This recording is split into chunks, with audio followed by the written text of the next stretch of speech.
केंद्रीय मंत्री अनुप्रिया पटेल ने जिस तरह से नौकरियों में एससी और ओबीसी की हकमारी के नाम पर योगी सरकार को घेरने का प्रयास किया, उसमें वह खुद ही उलझती हुई नजर आ रही है। भाजपा सहित सियासी हलकों में इसे दबाव बनाने की राजनीति के रूप में देखा जा रहा है। या वोट बैंक खिसकने के बाद डैमेज कंट्रोल की कवायद है, या केंद्र में अपने दम पर बहुमत से दूर रही भाजपा को आंखें दिखाने की कोशिश। राजनीतिक गलियारों में इस बात की चर्चा जोरों शोरों से हो रही है। सपा सांसद लालजी वर्मा द्वारा अनुप्रिया के उठाए मुद्दे पर सुर से सुर मिलाए जाने से अपना दल मुखिया की स्थिति एनडीए में और असहज हो सकती है। दूसरी ओर अनुप्रिया के सवाल का भर्ती आयोग ने जवाब देकर उनकी स्थिति को खराब कर दिया है।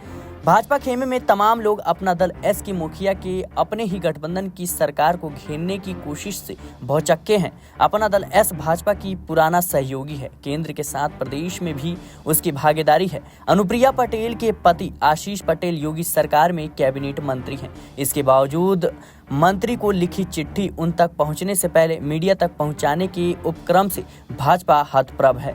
भाजपा इसे प्रेशर पॉलिटिक्स के रूप में देख रही है। नाम न बताने की शर्त पर एक भाजपा के प्रदेश पदाधिकारी ने इस मुद्दे को लेकर कहा कि अनुप्रिया बिना पुख्ता जानकारी के भर्तियों का मुद्दा शायद नहीं उठाती। सवाल यह है कि ऐसा करके अनुप्रिया आखिर क्या करना चाहती हैं। वहीं कुछ लोगों का तर्क भी है कि बहुमुश्किल लोकसभा चुनाव जीतने वाली अनुप्रिया और उनके पति यूपी सरकार में मंत्री आशीष पटेल की अपने वोट बैंक को साधे रखने का भी संकट है। वे जिस जाति की राजनीति करते हैं उसका अधिकांश वोट इस बार इंडिया गठबंधन के खाते में चला गया।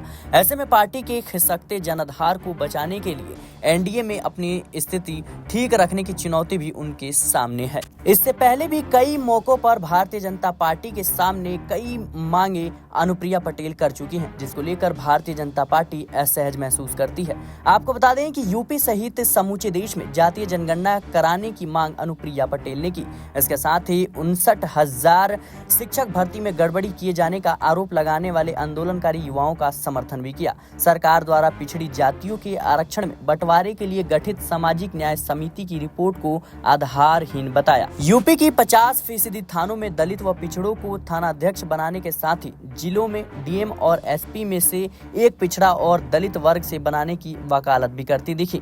लोकसभा चुनाव के दौरान सत्ता दल विधायक रघुराज प्रताप सिंह उर्फ राजा भैया को निशाने पर लिया, जिसका खामियाजा भारतीय जनता पार्टी को भुगतना पड़ा। आपको बता दें कि अनुप्रिया पटेल द्वारा आरक्षण के मुद्दे को उठाने के बाद से विपक्ष लगातार इस मुद्दे को समर्थन दे रहा है। ऐसे में भारतीय जनता पार्टी बेहद हैरान नजर आ रही है। फिलहाल के लिए इस रिपोर्ट में इतना ही। देश और दुनिया की तमाम खबरों के लिए बने रहे नेक्स्ट पॉलिटिकल बाइट के साथ।